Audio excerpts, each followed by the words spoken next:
നമസ്കാരം. ലോക്സഭാ തിരഞ്ഞെടുപ്പിൽ ഇത്തവണ കേരളത്തിൽ സീറ്റ് നേടിയെടുത്തേ മതിയാകൂ എന്ന ഉറച്ച തീരുമാനത്തിലാണ് ബിജെപിയുടെ ദേശീയ സംസ്ഥാന ഭാരവാഹികൾ. കഴിഞ്ഞ തവണത്തേതിൽ നിന്നും വ്യത്യസ്തമായി തിരുവനന്തപുരത്ത് നിന്നു പുറമെ തൃശൂരിലും ബിജെപിക്ക് വലിയ പ്രതീക്ഷയാണുള്ളത്. രണ്ട് മണ്ഡലങ്ങളിലും ദേശീയ നേതൃത്വത്തിന്റെ നേരിട്ടുള്ള മേൽനോട്ടവുമുണ്ട്. സ്ഥാനാർത്ഥി നിർണയത്തിലും ബിജെപി ഇത്തവണ അതീവ ശ്രദ്ധ പുലർത്തുന്നുണ്ട്. രണ്ട് കേന്ദ്രമന്ത്രിമാരെ ഉൾപ്പെടെ കേരളത്തിൽ മത്സരിപ്പിക്കാനാണ് തീരുമാനം. തിരുവനന്തപുരത്ത് കേന്ദ്രമന്ത്രി നിർമ്മല സീതാരാമനെ ഇറക്കിയേക്കുമെന്ന സൂചനകൾ നേരത്തെ ഉണ്ടായിരുന്നു. എന്നാൽ നിർമ്മലയെ തിരുവനന്തപുരത്ത് മത്സരിപ്പിക്കില്ലെന്നാണ് ഏറ്റവും അവസാനമായി പുറത്തുവരുന്ന വാർത്ത.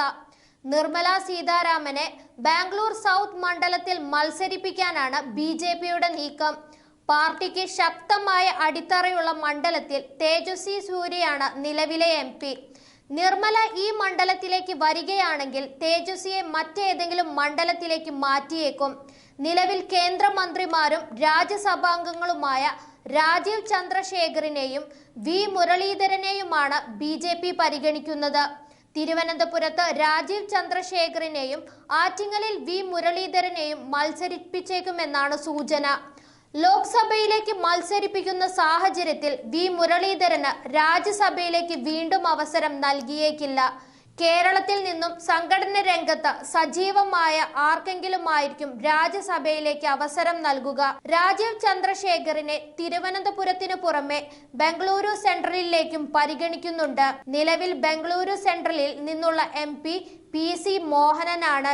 2009 മുതൽ 3 തവണ അദ്ദേഹം വിജയിച്ചു.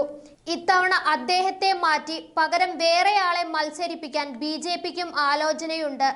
തിരുവനന്തപുരത്ത് 2 ലോക്സഭാ തിരഞ്ഞെടുപ്പിലും ഇവിടെ 2ാം സ്ഥാനത്തെത്താൻ ബിജെപിക്ക് സാധിച്ചിരുന്നു.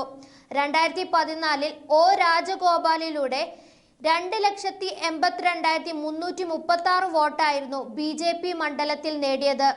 2019 കുമ്മനം രാജശേഖരൻ 3,16,142 വോട്ടുകളും നേടി. കോൺഗ്രസിന് വേണ്ടി ഇത്തവണയും ശശി തരൂർ തന്നെയാകും ഇറങ്ങുക. LDFൽ ചർച്ചകൾ പുരോഗമിക്കുകയാണ്. രാജീവ് ചന്ദ്രശേഖരനോട് മണ്ഡലം കേന്ദ്രീകരിച്ച് പ്രവർത്തിക്കാൻ നേതൃത്വം നേരത്തെ തന്നെ ആവശ്യപ്പെട്ടിട്ടുണ്ട്. തിരഞ്ഞെടുപ്പിന് മുന്നോടിയായി അദ്ദേഹത്തെ ബിജെപി കോർ കമ്മിറ്റിയിൽ ഉൾപ്പെടുത്തിയേക്കും.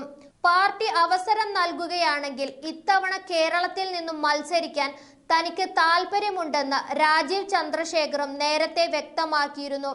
ആറ്റിങ്ങൽ സീറ്റിൽ ശോഭാ സുരേന്ദ്രനും കണ്ണുണ്ട്. 2019 ശോഭാ സുരേന്ദ്രനായിരുന്നു മണ്ഡലത്തിലെ ബിജെപി സ്ഥാനാർത്ഥി. മണ്ഡലത്തിൽ നിന്നും 2.5 ലക്ഷത്തിലേറെ വോട്ട് നേടാൻ ശോഭയ്ക്ക് സാധിച്ചിരുന്നു. 2014 മണ്ഡലത്തിൽ ബിജെപിയുടെ വോട്ട് വിഹിതം 1 ലക്ഷത്തിൽ താഴെ മാത്രമായിരുന്നു.